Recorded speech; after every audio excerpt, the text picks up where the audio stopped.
Final Fantasy XII is one of those games that came out in a time of my life when I just didn't have the time to sit down and complete it. With being a young adult in college and just getting started in the land of Azeroth with World of Warcraft, my time with FF12 was cut drastically short. So much so that I never made it further than 10 or so hours into the game back in 2006.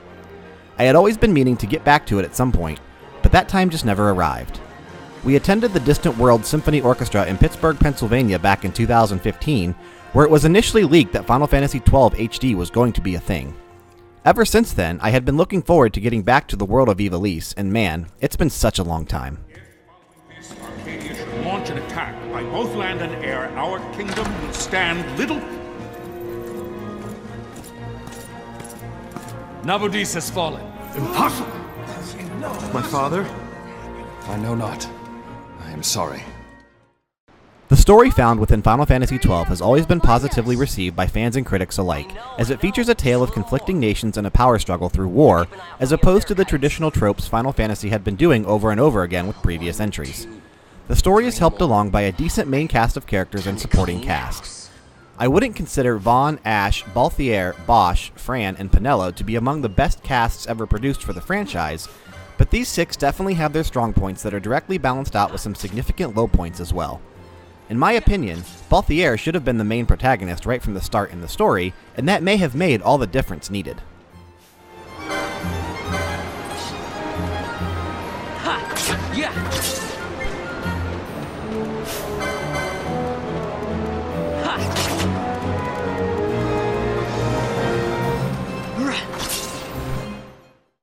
One of the greatest additions added with the Zodiac Age, there is a fast-forward mechanic that speeds up the gameplay significantly.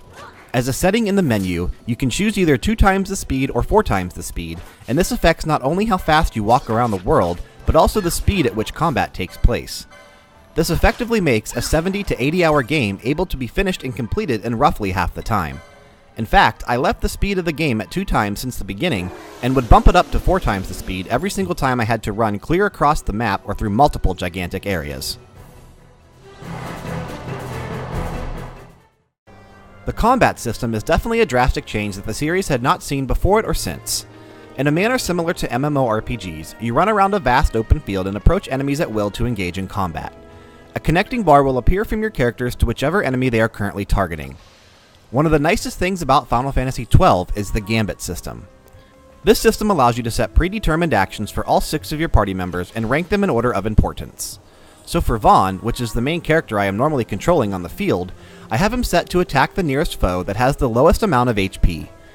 Everyone else is set to attack the party leader's target, or if there is no party leader's target, then the nearest foe.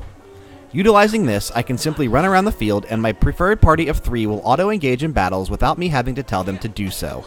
Couple this with the fast-forward mechanic mentioned earlier, which is unique to the Zodiac Age, and zipping through these fields and quickly leveling up is a breeze and pain-free.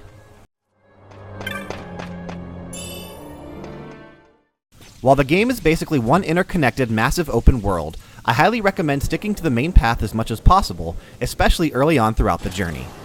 You can go out on your own adventures and explore areas you may not otherwise see until much later in the game, or not at all unless you partake in some of the many side quests and monster hunts found throughout the towns, but doing so too early may be nothing more than a death sentence in terms of the strength the enemies are going to display when you engage with them. I found that exploring areas completely as you pass through them, and any areas that are directly connected to it, is generally a safe approach, and one that can still wield some lucrative results in terms of treasures, experience points, and license points.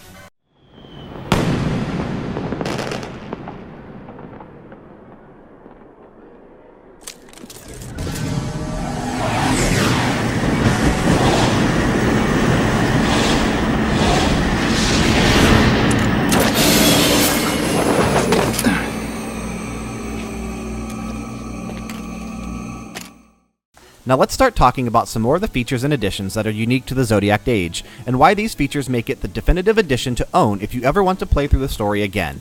And honestly, you should. It's good. The first new addition is the complete overhaul the graphics received when porting the game from the PlayStation 2 to the PlayStation 4. Much like how they did with Final Fantasy X and X-2, 12 looks gorgeous running on the PS4, and the improved textures and models really do stand out and make a world of difference in terms of visual presence. The other major addition I want to talk about is the improvement to the job system, now featuring a fully fleshed out license board. How this system worked in the original game, every character could eventually unlock all the same spots as the game progressed, which made all the characters feel very similar and took out a lot of fun in customization and switching people in and out of the party. Now, every character can initially pick one job at the start of the game, choosing from Knight, Foebreaker, Bushi, Monk, Ulan, Time Battle Mage, Black Mage, Red Battle Mage, Archer, Shikari, White Mage, and Machinist. Once each character picks a main job, they can eventually unlock a second job at a certain point within the story, and then that's it. They are effectively locked out of all the other job boards, and you cannot respect it all in Final Fantasy XII, so choose wisely. You don't necessarily have to take one of each job, but the option is certainly there since there are 12 jobs and 6 characters that can equip 2 jobs apiece.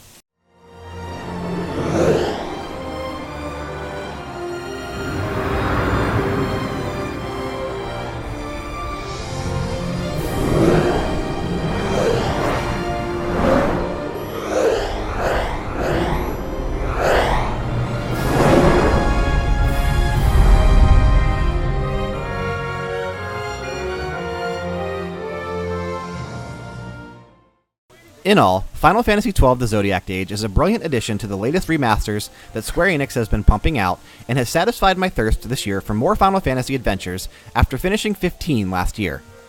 Hopefully this train can continue to pick up speed as we move into 2018 and begin to hear even more on Final Fantasy VII Remake. Featuring an upgraded job system that actually feels rewarding, a speed-up mechanic which greatly reduces the time needed to run around and level up, gorgeous visuals, and an engaging and enjoyable story, Final Fantasy XII The Zodiac Age is perfect for anyone that skipped out on the original game like myself, or for veterans alike that just want to jump back into the world of Ivalice. What? My patch! It's gone! The boy! Get out the way! Oh!